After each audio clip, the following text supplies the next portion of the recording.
Welcome to our Cleancast today. Thanks for joining us.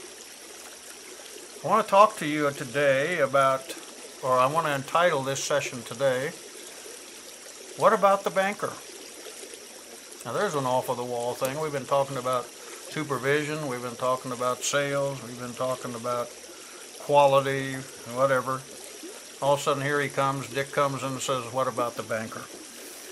Well, one of the things that probably one of the most exciting things I've had to do since I've been a consultant, and most of you know that I've written several books and things like that, but my one book that I really had a good time doing was Do's and Don'ts of Contract Cleaning from one who did and didn't.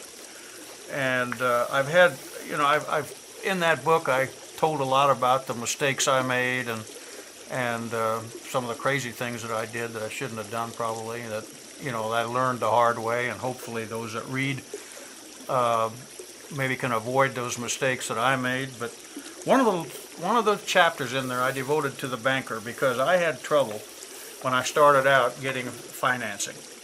And what I did is ended up going to my dad's farmer bank in the middle of Kansas, who wanted to know how many head of cattle and pigs and how many acres of wheat I had. But nevertheless, he did give me a $10,000 line of credit. But anyway, so I was off and running. But when you're starting out, it's hard to find a bank that'll help you, isn't it? Particularly in today's really controlled world by bankers. But there are some bankers I'm finding out around the country that are really starting to emphasize calling on and working with and developing relationships with small business. And so that, I think, is maybe a step in the right direction. But you need to know, I always felt that you need to know that what the bank's focus is, and that is, are they focused on small business, or is this just a big business where you give something to, and they send it off to wherever, Charlotte or Miami or Phoenix, and then that goes from there to Manitoba, Canada or something, and then comes back and we're not going to give you the loan, or we are going to give you the loan. I wanted more of a personal approach, I wanted a personal banker, and we were able to develop that. But anyway, I want to go over just about 3 or 4 points that I think are really critical for those of you that are just starting out or maybe small and saying, I'm getting ready to go after some bigger accounts and I don't have a banking relationship. So let me just pinpoint some of these. First of all, my number one thing was establish a relationship with the bank before you need to borrow. So once you've chosen the bank that you want, I suggest you go borrow money even if you don't need it. Borrow a small amount, maybe $2,500, borrow that for 90 days, or maybe borrow it for 120 days and pay it back in 90. Then borrow a larger amount, pay it back earlier. And this way you started to develop a relationship that you repay your bills. Bankers don't like surprises, that you pay your debts rather, pay your loans. Bankers don't like surprises. And just the fact that you've developed a relationship with a bank doesn't mean you're always going to get the money.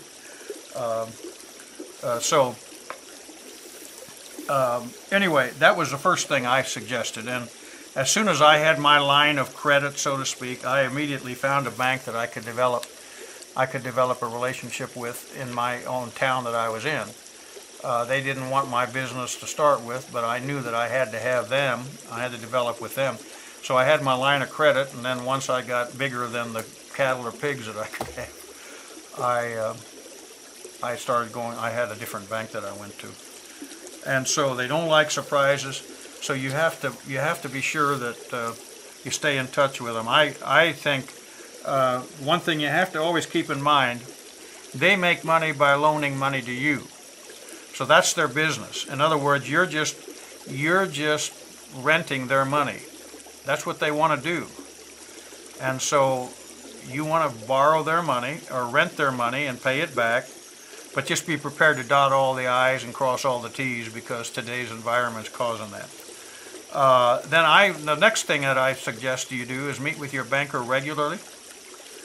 I met with my banker on a regular basis. And one month he'd buy lunch, and the next month I bought lunch. And my banker was on my appointment calendar just like any clients were, because I needed them. I needed them in order to grow my company at the pace that we wanted to grow. And I wanted to be able to call my banker and say, you know, I need $50,000 to do this, or I need $100,000 to do that, or I need whatever amount I need. And I didn't want to have to go through all the hoops then. I wanted to do all the hoops first. So by meeting with them regularly, I could get all of that stuff out of the way. And so we had the information out, and they had the information of what might be happening. And so it made it a lot better to do. And I remember us starting, at one time we started, and for my company that was a lot of money. We started about $250,000 a month in new business in 1 month. And 2 accounts, one in Kansas and one in Arizona. And it was very nice and encouraging to be able to call the bank and say, you know, I need this money to fund the payroll. I did put together an entire proposal, gave it to them, and showed them what it amounted to. Now, I'm going to jump ahead of myself a little bit, and maybe it comes up later in what I'm going to talk about, but I don't remember. So I'm going to do it now. At the time I started both of those accounts, both of them decided to take 90 days to pay us. And so we had about $750,000 on the books before we got a check. And so I had to go back to the bank, with a new proposal and showing them how here's the copies of the invoices, they've accepted them, they just haven't paid, and here's the Dun & Bradstreet rating, and all that, and we were able to get some more bridge money till that money came in. But again, you meet with them regularly. They don't like surprises. Also, we provide them professionally prepared current financial statements. Now, that doesn't mean you just send them one at the end of the year that you pulled out of the shoebox. I mean, you need to get, they're going to require from you, they're going to require your financial statements, they're going to require your personal statements. You're going to have to co-sign for the note or guarantee the note. But I send them to them every month. We sent them every month to them, and so they could see where we were. As you get larger and get into it, sometimes you have to send them to them every month because they want to see what's going on. But the other thing that I always felt like you need to do, and this is the fourth item, and that is keep the banker informed at all times, the good, the bad, and the ugly. Chances are that sometime during the life of your business, cash flow is not going to be going as planned. You're going to lose an account that you frankly had no reason to believe you would be losing. But then it becomes painfully apparent, if you haven't kept the bank informed, you're going to have a lot of hoops to jump through. But if you've been keeping them informed all the time, and that was part of my meetings monthly with my banker. Here's what we're working on. We could be bringing on this much business.